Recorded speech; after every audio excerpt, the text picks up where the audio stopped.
Hello दोस्तों, आप सभी का एग्जाम बुक एकेडमी स्वागत है। आज के इस क्लास में हम एनसीएल एग्जाम के लिए मैथ्स पढ़ने वाले हैं और यह मैथ्स का पार्ट 4 रहेगा। इस क्लास में हम जो भी प्रश्न पढ़ेंगे वह एनसीएल एग्जाम के लिए बहुत ही महत्वपूर्ण है। तो हम देखते हैं पहला प्रश्न। प्रथम 10 समप्राकृत संख्याओं का औसत कितना होगा हमें बताना है। प्रश्न क्या करेगी, प्रथम 10 समप्राकृत संख्याओं का औसत हमें बताना है। हम मान लेते हैं प्रथम 10 प्राकृत संख्या 2 + 4 + 6 + 8 + 20। यहां से हम क्या करेंगे, 2 कॉमन लेंगे, क्या बचेगा अंदर 1 + 2 + 3 + 4 + 10। अब क्या होता है ये कि 1 + 2 + 3 + 4 + 10 ये क्या है, प्रथम n प्राकृत संख्याओं का योग है। इसका फार्मूला क्या होगा 2। अब प्रथम n प्राकृत संख्याओं का योग का फार्मूला क्या होता है 1/2 n और n + 1। इसमें हम मान रख देंगे 2 × 1/2 n कितना है तो n 10 है और n + 1 मतलब 10 + 1 क्या होगा तो 11 हो जाएगा। 2 से 2 कैंसिल, 11 दाम 110। तो योग कितना आ गया हमारे पास 110 आ गया। तो औसत के क्या होगा योग अपॉन परिणामों की संख्या। परिणाम की संख्या कितनी है 10 है, 10 से भाग देंगे तो कितना आएगा 11। तो प्रथम 10 समप्राकृत संख्या का औसत कितना होगा तो 11 होगा। तो ऑप्शन नंबर जो सी है करेक्ट आंसर है। अब देखते हैं अगला प्रश्न। प्रश्न 2 क्या करेगी, किसी संख्या के 1/4 का 1/3 भाग 15 है। मतलब कोई एक संख्या है उसका 1/4 का 1/3 भाग क्या है 15 है। उस संख्या का 3/10वां भाग क्या होगा हमें बताना है। हम मान लेते संख्या x है। हमने क्या माना कि जो संख्या है x है तो इस x का 1/4 1/4 1/4 का 1/3 1/3 होगा, क्योंकि यहाँ पर 1/3 भाग बोल रहा है। कितना है तो 15 है। तो x बराबर कितना आएगा 15 × 12 हो गया। अब क्या हो रहा है कि उस संख्या का 3/10वां भाग, मतलब ये जो संख्या है इसका 3/10वां भाग 3/10 से गुना कर देंगे, कितना आएगा 5 × 15 5 दूनी 10, 2 से आएगा 6 बार, 3 6 18 18 × 54। तो उस संख्या का 3/10वां भाग क्या होगा तो 54 होगा। तो आंसर क्या आएगा 54। तो ऑप्शन नंबर जो डी है करेक्ट आंसर है। अब देखते हैं अगला प्रश्न। प्रश्न 3 क्या कह रहा है कि मीना की आयु उनकी पुत्री की आयु से 8 गुना है। 8 वर्ष बाद मीना तथा उसकी पुत्री की आयु का जो अनुपात क्रमशः 10:3 होगा। मीना की वर्तमान आयु कितनी है हमें बताना है।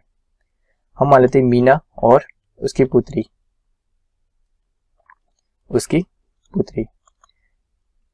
प्रश्न कह रहे कि मीना की आयु जो है उसकी पुत्री की आयु से 8 गुना है।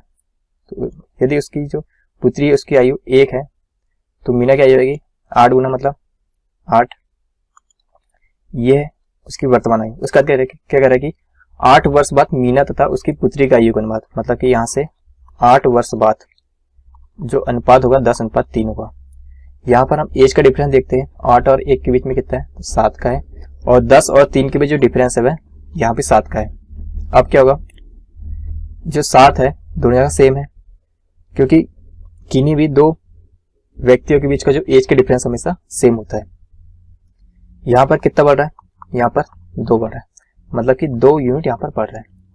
और यहाँ पर कितने वर्ष बढ़ रहा है तो 8 वर्ष बढ़ रहा है, मतलब 2 यूनिट बराबर होगा 8 वर्ष। तो 1 यूनिट का मान कितना आएगा 2 1 कम 2 2 4 8। 1 यूनिट का मान आएगा 4 वर्ष के बराबर, 4 वर्ष के बराबर। तो 8 यूनिट का मान कितना होगा 8 4 32 वर्ष। हमें क्या पूछा है मीना की वर्तमान आयु, तो मीना की वर्तमान कितनी रहेगी 32 वर्ष होगी। तो ऑप्शन नंबर जो ए है करेक्ट आंसर है। अब देखते हैं अगला प्रश्न। प्रश्न 4 क्या करेगी, एक परीक्षा में कमल ने 70% अंक प्राप्त किए। उसे 4 विषयों में क्रमशः 81%, 66% तथा 61% अंक मिले। चौथे विषय में उसे कितने अंक मिले हमें बताना है। मान लेते हैं हम कि चौथे विषय में उसे x अंक मिले। कितने मिले x अंक मिले। अब क्या होगा, 3 विषम कौन कौन से मिले, 81 प्लस 66 प्लस 61 और चौथा विषय x है अपॉन 4 विषय से 4 से भाग देंगे बराबर 70%, 70/100। यहाँ पर 100 लगेगा क्योंकि यहाँ पर परसेंट की बात हो रही है। 100 से 100 कैंसिल।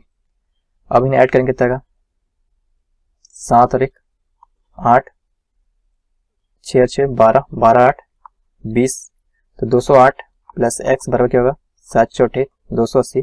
तो x बराबर यहाँ से कितना आएगा, x बराबर आएगा 72%। तो x बराबर क्या आएगा, 72%। तो चौथे विषय में से कितने अंक मिले, तो हम कह सकते हैं कि चौथे विषय में से 72% अंक मिले। तो ऑप्शन नंबर डी है करेक्ट आंसर होगा। अब देखते हैं अगला प्रश्न, प्रश्न 5। प्रश्न 5 क्या कह रहा है कि किसी वस्तु का मूल्य जो है उसके अंकित मूल्य का 80% है, 12% का बट्टा देने के उपरांत व्यापारी का लाभ प्रतिशत कितना हमें बताना है। हमें यहाँ पर प्रॉफिट परसेंट बताना है। किसी वस्तु का मूल्य मतलब जो कॉस्ट प्राइस है, अंकित मूल्य का मतलब मार्क प्राइस का कितना परसेंट है, तो 80%, मतलब कि 80/100। तो यहाँ पर सीपी 80 है, मार्क प्राइस 100 है।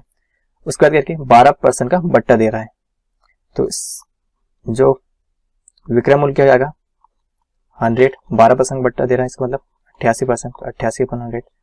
100 से 100 कैंसिल हो गया तो 88। अब सीपी हमारे पास कितना आया, 80 आया, और एसपी कितना है हमारे पास 88 आया, मतलब कि 80 में खरीदा 88 में बेचा। तो प्रॉफिट कितने का हुआ, उसे प्रॉफिट हुआ 8 का। सीपी क्या है 80 है इंटू 100, 8 से 10 बार जाएगा, 1 शून्य से 1 शून्य कैंसिल होगा, तो प्रॉफिट परसेंट आएगा 10%। करेक्ट आंसर होगा 10%। तो ऑप्शन नंबर जो बी है करेक्ट आंसर है। अब देखते हैं अगला प्रश्न, प्रश्न 6। प्रश्न 6 क्या कह रहा है कि एक थैली में 1 रुपए 50 पैसे तथा 25 पैसे के सिक्के 5:6:8 के अनुपात में है। यदि इस थैली में कुल 210 रुपए हो तो 25 पैसे के सिक्कों की संख्या हमें बताना है, क्या होगा। एक थैली है, उसमें 1 रुपए के सिक्के 50 पैसे के भी है और 25 पैसे के भी है, और इन सिक्कों का जो अनुपात है मतलब जो कॉइन का जो रेशियो दिया है वह 5:6:8 में दिया है। तो हम यहाँ से हमें अमाउंट निकालेंगे। अमाउंट का रेशियो क्या होगा, 1 रुपए के 5 सिक्के तो 1 इंटू 5 5 होगा, 50 इंटू 6 मतलब 1/2 इंटू 6, और यहां से होगा 1/4 इंटू 8। 4 से आएगा 2 बार, 2 से आएगा 3 बार, 5:3:2। अमाउंट का रेशियो क्या आ गया 5:3:2। और हमारे पास क्वेश्चन में कितना अमाउंट दिया है थैली में 210 रुपए। यहाँ पर क्या होगा 5 और 3 8, 8 और 2 10, मतलब कि जो 10 यूनिट का जो मान है 210 रुपए के बराबर है। 1 शून्य से 1 शून्य कैंसिल, तो 1 यूनिट का मान कितना आएगा, 1 यूनिट का मान आएगा 21 रुपए। हमें क्या बचा कि 25 पैसे के सिक्कों की संख्या बताना है, मतलब जो 25 पैसे इसके सिक्कों की संख्या कितनी है 8 है, तो हमें 8 यूनिट का मान बताना है। तो 8 यूनिट इंटू 21, 8 का मान 8 दूनी 16, 8 दूनी 16। हमें क्या पूछा कि 25 पैसों के सिक्कों की संख्या कितनी होगी, तो 25 पैसों के सिक्कों की संख्या कितनी है, तो 168 है। तो ऑप्शन नंबर जो सी है करेक्ट आंसर है। अब देखते हैं अगला प्रश्न, प्रश्न 7।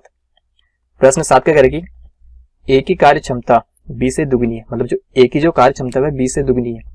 यदि दोनों मिलकर किसी कार्य को 14 दिन में समाप्त करे तो ए अकेला इसे कितने दिन में समाप्त करेगा हमें बताना है। प्रश्न कह रहे कि ए की जो कार्य क्षमता है वह बी से दुगनी है, मतलब यदि बी की कार्य क्षमता 1 होगी तो ए की कार्य क्षमता क्या होगी 2 जाएगी।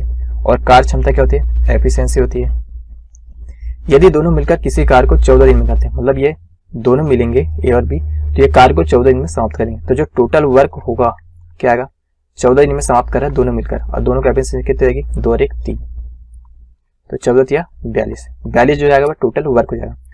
अब क्या करें कि ए अकेला इसे कितने दिन में समाप्त करेगा, तो वर्क बराबर क्या होता है efficiency into time. Total work है 42, ए की एफिशिएंसी है 2 × 1, 2 से आएगा 21 बार, तो टाइम हो जाएगा, ये टाइम है, टाइम हो जाएगा 21 दिन। तो ए जो अकेला 21 दिन में इस कार्य को करेगा, पूरा करेगा। तो ऑप्शन नंबर जो सी है करेक्ट आंसर है।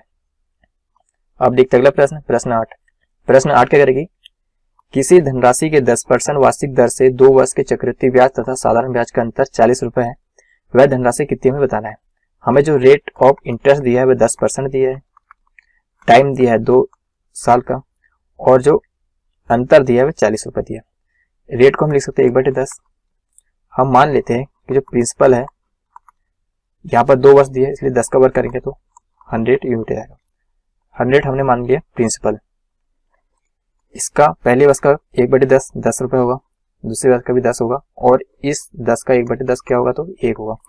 ये जो 1 है ये क्या है, 2 वर्ष के चक्रवृद्धि ब्याज और साधारण ब्याज का अंतर है। क्वेश्चन में हमें 40 रुपए दिया है, तो 1 यूनिट का जो मान है वह 40 रुपए के बराबर है। तो हमें पूछा क्या, वह धनराशि कितनी है। हमने क्या माना धनराशि 100 यूनिट, तो हमें 100 यूनिट का मान बताना है। 100 × 40 कितना होगा तो 4000 रुपए। तो जो प्रिंसिपल होगा वह 4000 रुपए होगा। तो ऑप्शन नंबर जो सी है करेक्ट आंसर है। अब देखते अगला प्रश्न, प्रश्न 9। प्रश्न 9 क्या करेगी, एक त्रिभुज का क्षेत्रफल उस वर्ग के क्षेत्रफल के बराबर है जिसकी प्रत्येक भुजा 60 मीटर है। यदि त्रिभुज की ऊंचाई 90 मीटर हो तो त्रिभुज के आधार की लंबाई हमें बताना है।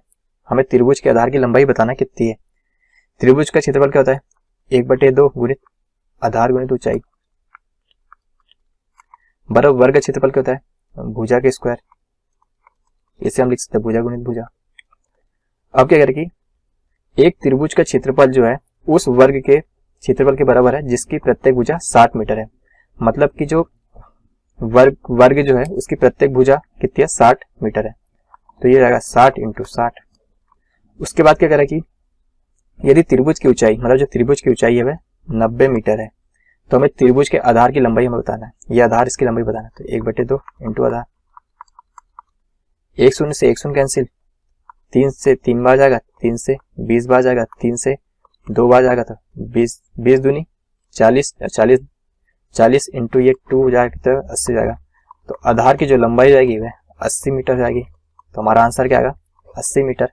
तो option number D correct answer है। अब देखते हैं अगला प्रश्न, प्रश्न 10। प्रश्न 10 क्या करेगी, एक कमरे की चौड़ाई इसकी ऊंचाई से दुगनी तथा लंबाई से आधी है। यदि कमरे का जो आयतन है 512 घन मीटर हो तो कमरे की हमें लंबाई बताना है। हमें कमरे की बताना है, लंबाई ज्ञात करना है।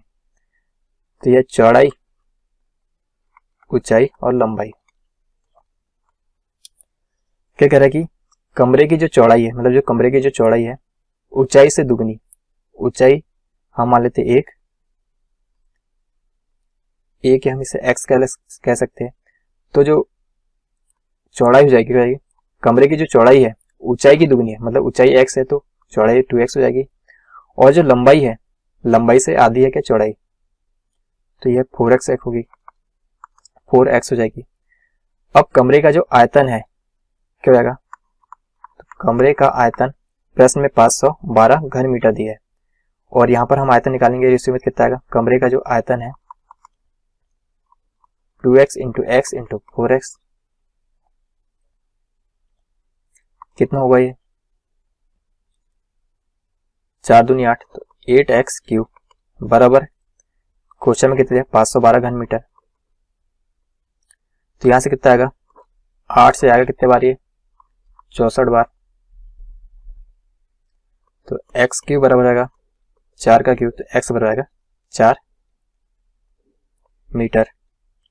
तो x का मान हम यहाँ पर रख देंगे, 4 × 16 मीटर आएगा। तो जो कमरे की जो लंबाई जाएगी वह 16 मीटर होगी। तो option number B correct answer है। तो यह थे हमारे इंपॉर्टेंट 10 प्रश्न। यदि यह क्लास आपको पसंद आई तो इस चैनल को सब्सक्राइब करें